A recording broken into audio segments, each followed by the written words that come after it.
2 of the agenda.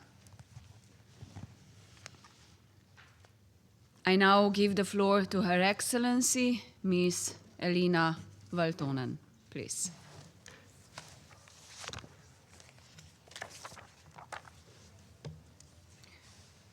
Madam President, Excellencies, thank you so much for the opportunity to address the Security Council as Chairperson-in-Office of the OSCE. 50 years ago, in 1975, the Conference for Security and Cooperation in Europe gathered in Finland and adopted the Helsinki Final Act, laying the foundation for today's OSCE. Its principles mirror the UN Charter: sovereign equality, territorial integrity, the inviolability of borders, refraining from the threat of or use of force, and respect for human rights. For 5 decades, the OSCE has been the guardian of these principles and held states accountable. It continues to do so. In the depths of the Cold War, what made the Helsinki spirit groundbreaking was the recognition that security is not merely a matter of regulating behavior between governments. It is inseparable from the rights of individuals. Granting fundamental rights to their citizens is a duty for each participating state. In the years to come, the spirit of Helsinki helped ordinary people suffering from oppression behind the Iron Curtain to see hope and eventually tear down that wall. That same spirit can still today be witnessed across the OSCE region. Again, the force for good lies with the people. And given the choice, people choose freedom. That's what the Helsinki principles are all about. Madam President, Russia's war of aggression against Ukraine is the largest and longest war in Europe since the Second World War. In Ukraine, Russia is violating the UN Charter and each of the 10 Helsinki principles. Supporting Ukraine and promoting accountability for violations of international law have been at the heart of the work of our chairpersonship of the OSCE. I call on all to support Ukraine in achieving a just and lasting peace as soon as possible. I am convinced that the way this war ends will decisively shape the future of peace and stability not only in Europe but across the world. It will also highlight the extent to which the aggressor, a permanent member of this Council, will respect the UN Charter and the 10th Helsinki Principle, which requires that obligations under international law must be fulfilled in good faith. During our chairpersonship, we have taken steps to ensure that accountability follows from Russia's violations of international law, including the unlawful deportation of children. For instance, through the OSCE Support Program for Ukraine, we have helped register missing children and support their rehabilitation. Madam President, while Ukraine has been central to our work in the OSCE, I am happy to report that our engagement with the OSCE region has been broad, with peace mediation at the core of several efforts. In Moldova, we underlined Moldova's ownership of the Transnistrian settlement process, as well as our support for revitalizing it. We remind Russia of its 1999 Istanbul summit commitment to withdraw forces and equipment unconditionally and without delay.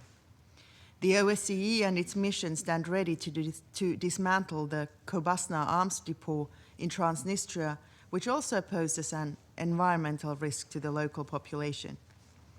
In the South Caucasus, the world has witnessed positive developments in the peace process between Armenia and Azerbaijan.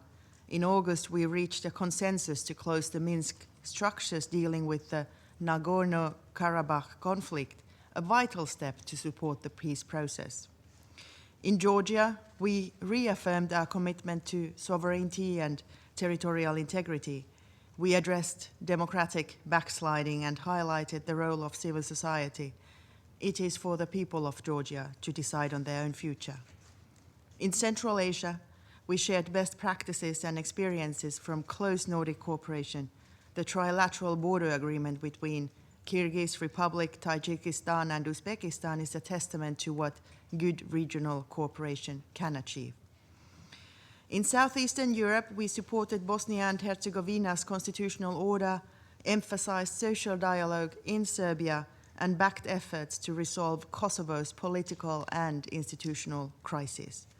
Moreover, and importantly, we also looked beyond our own region and strengthened ties with the OSCE partners for cooperation, recognizing that Euro-Atlantic stability is interconnected with security and stability in other regions, such as the Indo-Pacific region. Madam President, there is no need to reinvent the European security order.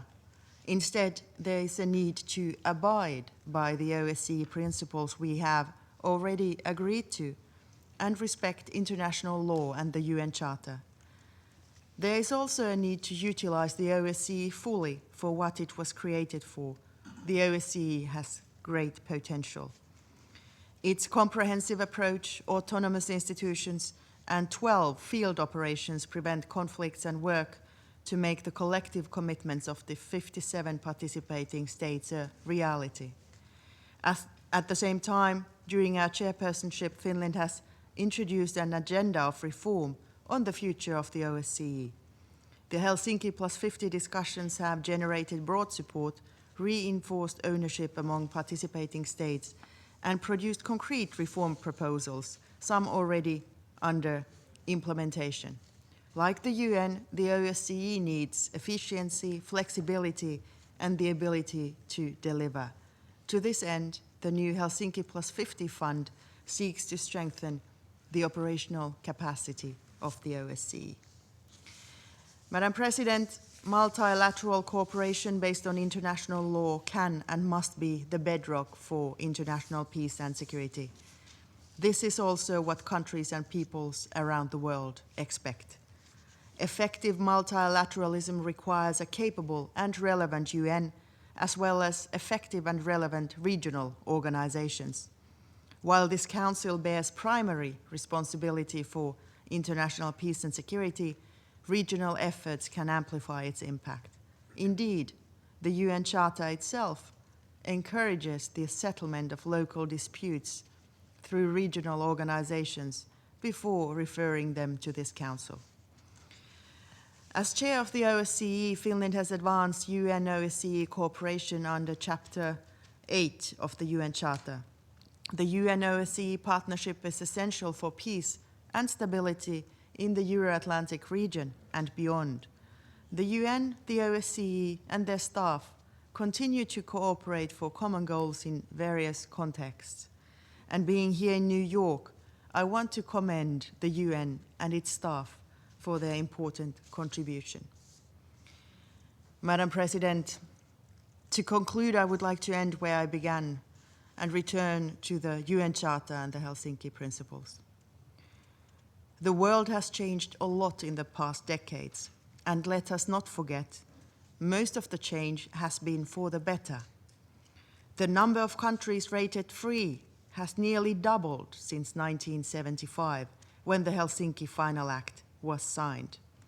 In the OSCE, the absolute number of independent, democratic, free societies has increased by around 15 to over 40. Across the world, people live longer, are healthier, and better educated. They are freer than ever to shape their own future. This is the enduring spirit of the Helsinki Final Act, a spirit that is alive in the hands, hearts, and minds of those who dare to believe that freedom is a right for everyone, not the privilege for the few. The power to tear down walls lies with the people. It always has, and it always will. I thank you. I thank Her Excellency Ms. Valtonen for her briefing, and I shall now make a statement